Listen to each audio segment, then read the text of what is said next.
नमस्कार प्रेक्षकांनो, लग्नानंतर होईलच प्रेम या मालिकेमध्ये आपल्याला खूपच मोठा असा ट्विस्ट बघायला मिळणार आहे. तर आता जीवा व स्वत्याने रम्या या दोघींचीही कशी फजिती करतो हे सगळं आपण या आजच्या या भागामध्ये बघूया. आणि त्यानंतर काव्या आणि जीवा हे दोघेही मिळून खूप मोठा निर्णयसुद्धा घेणार आहेत. तेव्हा तो निर्णय काय असणार आहे, पुढे काय घडणार आहे हे जाणून घेण्यासाठी व्हिडिओ शेवटपर्यंत पहा. छोटासा आहे त्यामुळे स्किप करू नका.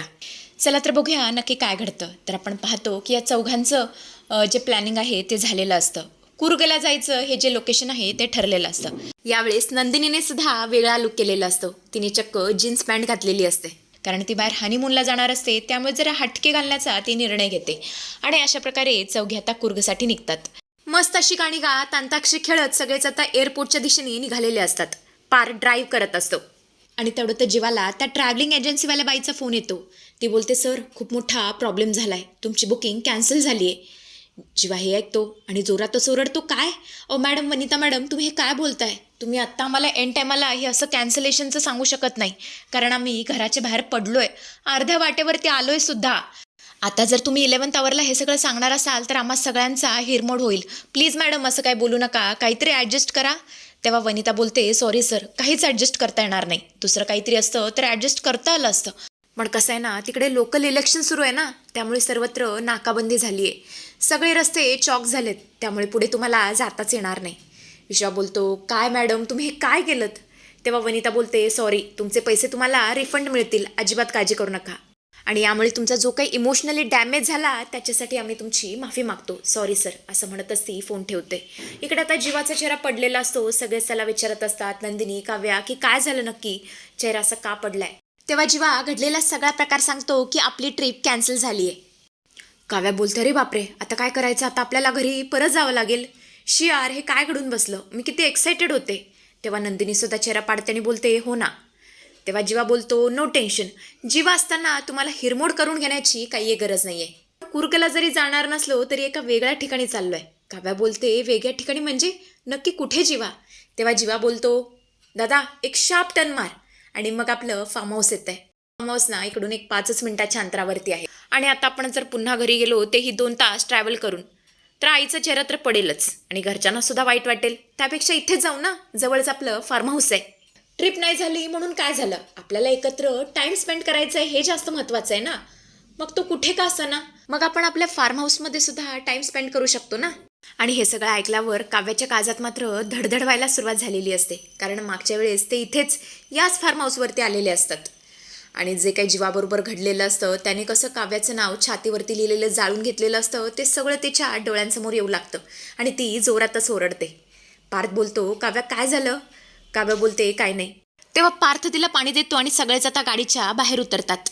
पण प्रेक्षकांनो, इथे तो खूप मोठा ट्विस्ट. सकाळीच वस्वात्यानी रम्या त्या फार्म हाऊसवरती आलेले असतात पुरावा शोधण्यासाठी. त्यांना असं वाटत असतं हे चौघेही हनीमूनला गेलेत, कुर्गला गेलेत, पण ते इकडे येतील याची त्यांना अजिबात कल्पना नसते. दोघे आता शोधाशोध करायला सुरुवात करतात. तिथे काव्य आणि जीवाविरुद्ध काही पुरावा सापडतो का हे शोधण्याचा प्रयत्न करू लागतात. एक एक रूम त्या अक्षरशः पिंजून काढत असतात, पण त्यांना काही सापडत नसतं. रम्याच्या इरिटेट झालेली असते आणि म्हणत असते, आई अगं काही सापडत नाहीये. वसू म्हणत असते, शोध सापडेल. इकडे मात्र या जीवाला जरा संशय आलेला असतो. तो आता वरती बघू लागतो. कोणीतरी टॉर्च मारतंय असं त्याला जाणवतं, कारण त्या टॉर्चचा प्रकाश खिडकीतून बाहेर येत असतं आणि जीवाला ते स्पष्टपणे दिसलेलं असतं. बाकी कोणाचं लक्ष नसतं, पण जीवाची मात्र पारखी नजर त्याचवरती असते.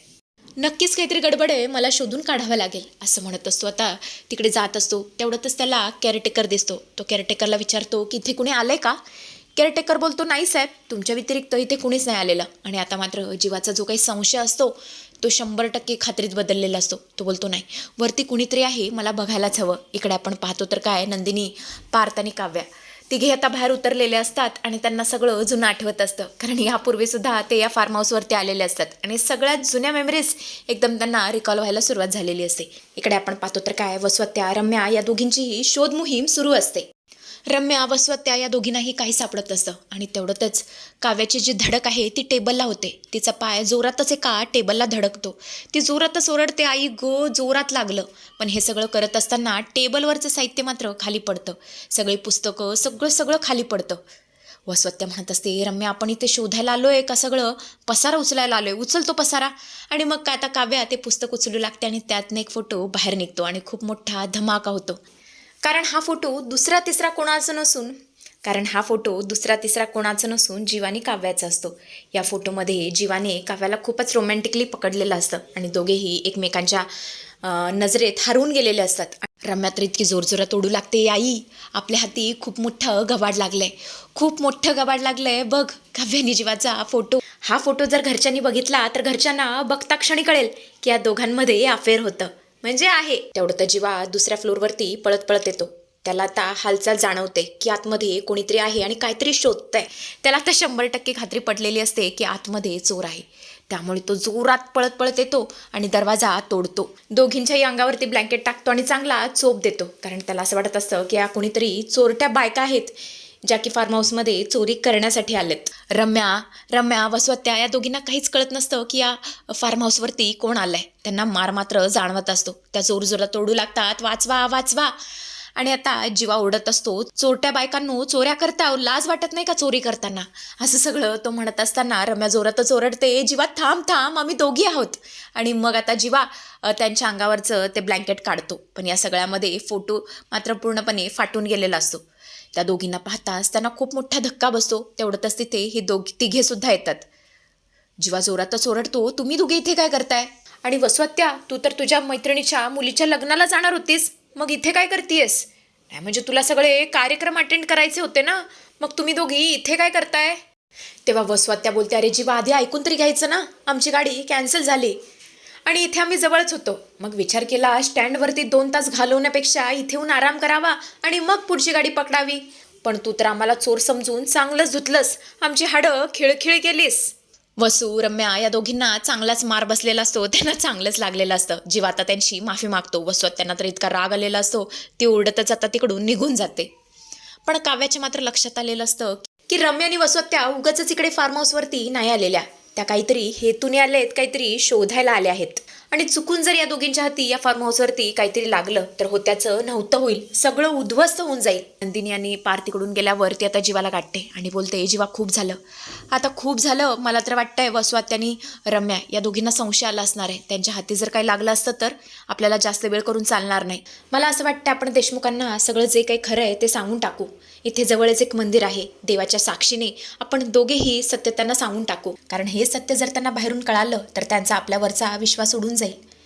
आपल्याशी नातंच ते तोडून टाकतील. तुला तर चांगलंच माहिती आहे जीवा की त्यांना खोटं बोललेलं अजिबात आवडत नाही. आणि वसवत्यावर रम्याला बघून तर मला जास्तच भीती वाटते. आता मला कोणतीच रिस्क नाही घ्यायची. तेव्हा जीवा बोलतो, हो मला सुद्धा असंच वाटतंय. कारण वसवत्या आणि रम्या कोणत्या थराला जातील काहीच सांगता येत नाही. एकदा नशिबाने आपल्याला वाचवलंय सुनीता काकूंच्या मॅटरमध्ये, पण पुन्हा आपल्याला देव वाचवेल याची काही शाश्वती नाहीये. त्यामुळे मला असं वाटतंय तू जे म्हणतेस तेच आपण करू. उद्या दादाला सगळं सत्य सांगून टाकू. आणि अशा प्रकारे दोघे आता पार्थला सत्य सांगण्याचा निर्णय घेतात. पण सत्य कळाल्यावर पार्थचा काय निर्णय असेल हे बघणं इंटरेस्टिंग ठरेल.